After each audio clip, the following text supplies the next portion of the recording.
এই যে ছোট্ট বাচ্চা রাশ্মিকা হত্যা করা হলো, মানে কি বলবো, নিজের কাছে আর নিজের ধরে রাখতে পারতেছি না। আজকে আমার মেয়ে হইতে পারে, কালকে আপনার মেয়ে হইতে পারে। ওই এলাকার লোকগুলা কি করলো, ওই এলাকার লোক কি করলো, এই দুইটারে ধরে সাথে সাথে পিটিয়ে কেন মারা হয়নি, কেন মারা হয়নি দুইটারে ধরে সাথে সাথে ধরে মেরে ফেলা উচিত ছিল। এই ওর বউরে এবং জামাইরে একসাথে ধরে। এই আইনের আশা থাকলে কোনোদিন কোনো কাজকর্ম হবে না। আইন দিয়া যদি দেশ চলতো, আইন যদি দেশ ভালো চালাইতে পারতো, বিচার ভালো হতো, তাহলে দেশে আকাম কুকাম হতো না।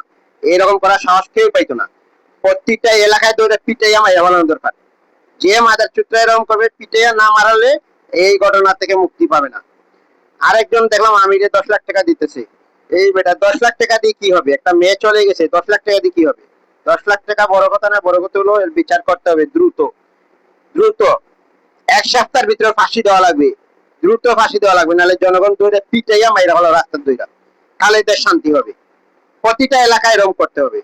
কোনো আইন শৃঙ্খলা দিয়া বিচার করা যাবে না, বিচার করা হবে না, বিচার করবে না, ওরা করার মতো অবস্থা নাই। তাই নিজেদের হাতে আইন তুলে নিতেই হবে।